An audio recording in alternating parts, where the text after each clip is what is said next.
The story comes to us from CBS17.com out of Clio, South Carolina. A police chief and multiple other officers in South Carolina walked off after the town council asked them to do things that are not legal, according to the mayor.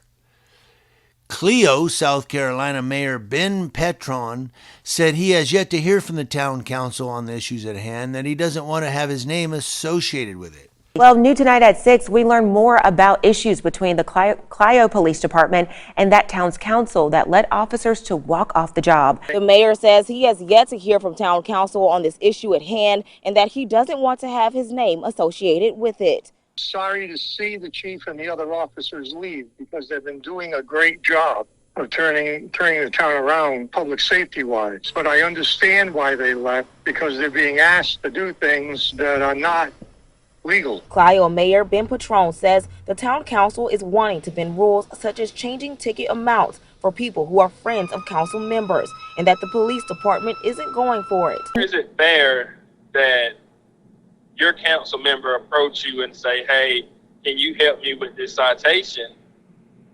And this is coming from a council member. So, as an officer head, you sit there and say, oh man, if I say no, what are the repercussions that I'm gonna have coming from this council member? Officer Demetrius Rivers has been a Clio officer for 7 months, and Officer Tawana Jacobs has worked in the department for 4 months. They both say things like control and treatment from town council is why they decided to walk out. We come out here and we put our lives on the line.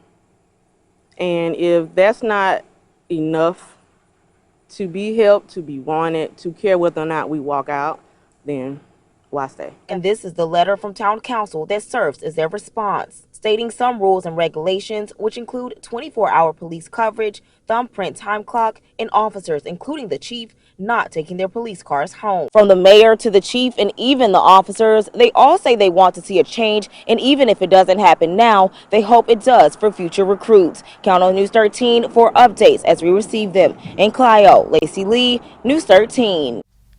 And so there you go. Can you imagine that? You're a cop and a council member comes up to you and goes, hey man, I got a ticket. Can you just write it off? Can you? Come on. What do you do, man? You say no. If you get fired, take them to court, federal court. But yeah, I mean, where's Buford Pusser when you need him?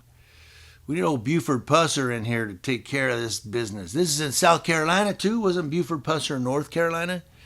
He could just drive down the 95, right? Is that what it is? And take care of that. No, rest in peace, Buford Pusser. But the chief and the officers walked out, said, look, we're not doing this. It's about time. That's what we need all cops to do. When you're asked to do something that you know is illegal, or you know it's a violation of somebody's civil rights, you need to say, you know what? I'm not doing it. If you want to fire me, hasta la vista, crazy. Because I'm not doing it. That's what you need to say.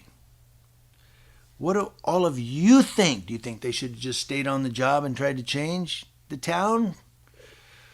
Or do you think they should have just said, I'm out, it's on you? Where are they going to get the new recruits from? You think they're going to go to Aurora, Colorado or San Antonio, Texas and grab some police recruits?